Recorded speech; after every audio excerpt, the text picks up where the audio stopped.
Alors je reçois ce soir celui qui a été ministre de l'Éducation jusqu'à il y a encore quelques semaines et qui est numéro 2 sur la liste Yesh Atid, celle emmenée par Yair Lapid. Bonsoir Shai Piron. Bonsoir monsieur. Voilà, vous comprenez le français, ce qui va faciliter je ne parle pas très bon. Notre échange, mais vous allez pouvoir poursuivre en hébreu. Alors première question, Shai Piron, aujourd'hui a été publié en Israël un rapport très attendu du contrôleur d'État sur la crise du logement. Et ce rapport estime que le gouvernement Netanyahou a échoué. Est-ce que vous estimez que Yair Lapid doit prendre aussi une part de cet échec, ou est-ce que c'est uniquement l'échec de Netanyahou ? Premièrement, je rappellerai que ce rapport se termine en 2013 et ce que le rapport dit, c'est que le gouvernement Netanyahou, au cours de cette dernière année, dans l'époque où Lapid était ministre des Finances, a pris les bonnes décisions pour gérer la crise de logement. Et nous avons commencé de régler ce problème et effectivement, de régler le problème de cette crise qui touche tous les secteurs de la vie économique israélienne. Est-ce qu'à votre avis, c'est un des thèmes majeurs de l'actuelle campagne, parce qu'on n'a pas l'impression que quelque chose se détache aujourd'hui ?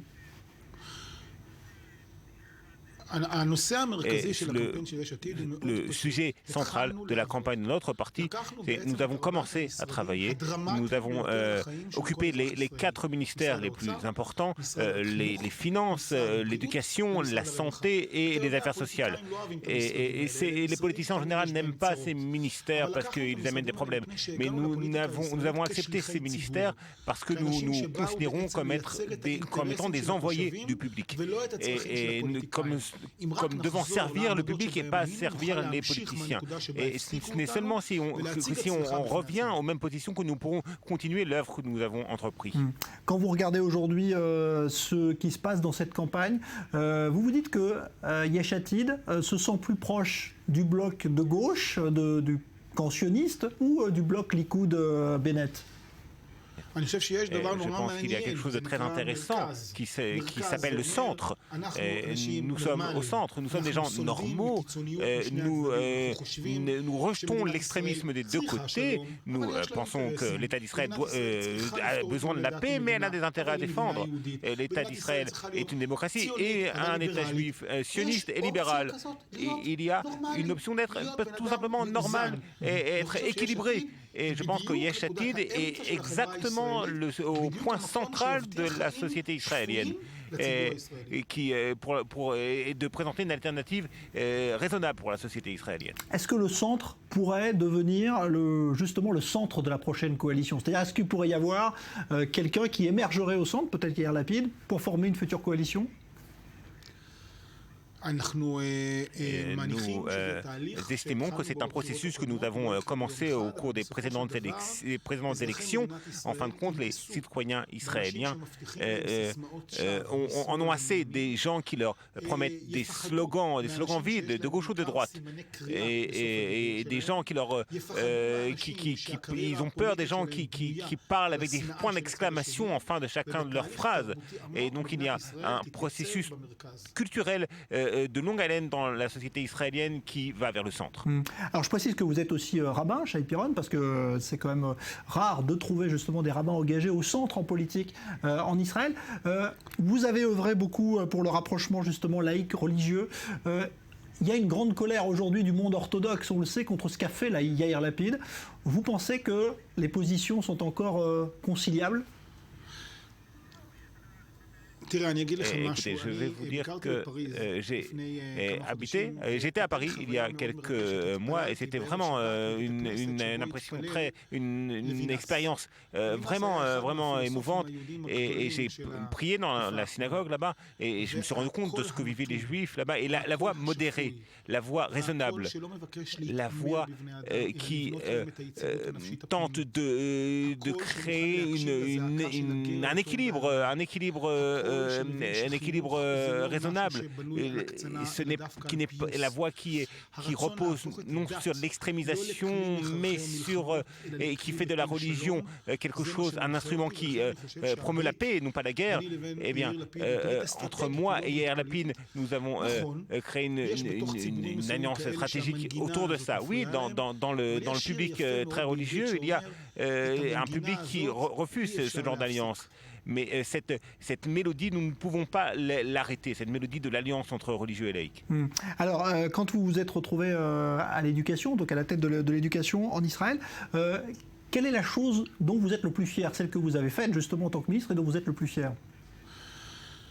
Il y a pas mal de choses dont je peux parler. Il y a deux choses principales. Peut-être la première, c'est la guerre sur la réduction des écarts dans l'éducation, dans les périphéries du nord, du sud, dans le secteur arabe.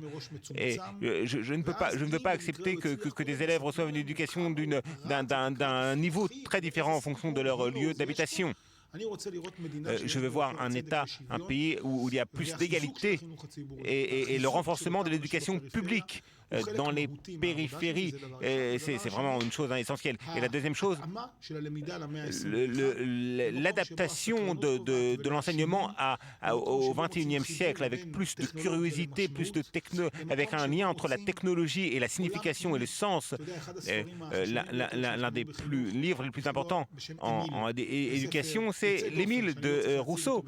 Et bien sûr, je ne veux pas le présenter aux spectateurs français. Et déjà, quelqu'un a dit au XVIIIe siècle que moi j'avais le droit, le privilège d'adapter ces enseignements en Israël.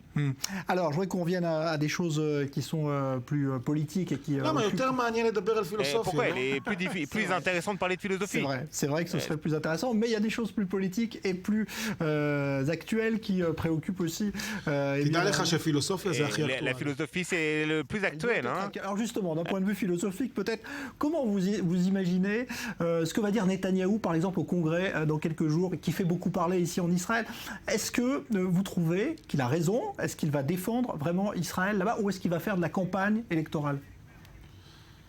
Je crains que le Premier ministre Netanyahou a raison dans le fait qu'il combat contre le nucléaire iranien, mais il a tort dans la manière dont il le fait, dont il présente les choses. Et c'est une manière qui peut mettre en danger les intérêts de l'État d'Israël. L'État d'Israël ne peut pas se permettre de porter atteinte aux relations stratégiques avec son allié américain. Ou avec ses autres alliés, notamment la France.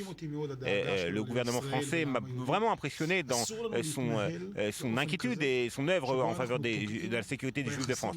Nous ne pouvons pas porter atteinte aux relations stratégiques avec les États-Unis. Par conséquent, le Premier ministre doit engager toutes les forces en faveur de la lutte contre le nucléaire iranien, mais il doit le faire tout en préservant les relations privilégiées avec notre principal allié, les États-Unis. Alors, pour l'instant, si on regarde les sondages, vous êtes autour de 12 sièges à votre liste Yesh Atid. Est-ce que vous imaginez pouvoir être la surprise du prochain scrutin, comme vous l'avez été la dernière fois? Dans mon langage de rabbin, je dois dire que je prie pour ça. Mais aux précédentes élections, dans les sondages, on nous donnait beaucoup moins que ce que nous avons obtenu finalement. Et nous sommes en montée, nous sommes en hausse, et j'espère vraiment que la tendance va s'accentuer. Et nous proposons au public l'espoir, et c'est ce qui marche. Mais il y a encore beaucoup, les sondages le montrent, beaucoup d'indécis. C'est dû à quoi, à votre avis? Il y a une lassitude des Israéliens d'aller voter peut-être trop souvent maintenant? Ces élections sont inutiles, à mon avis. Elles auraient dû. Si Netanyahou pensait que nous allions réussir notre parti, il n'y aurait pas d'élections. Et beaucoup de gens en Israël ne comprennent pas pourquoi des élections maintenant. Il y a 2 milliards de shekels ces élections coûtent 2 milliards de shekels. Ces 2 milliards de shekels auraient pu être employés à d'autres buts, d'autres objectifs, notamment la crise de logement. Mais si nous obtenons un bon score, eh bien, nous pourrons promettre aux Israéliens qu'il n'y aura pas d'élection prématurée. Merci Shai Piron. Donc je rappelle que vous êtes numéro 2 sur la liste Yesh Atid. Merci d'être venu dans ce studio. Bonne chance pour les élections. Et voilà pour notre invité de ce soir. Dans un instant, nouveau point sur l'actualité. Merci à vous.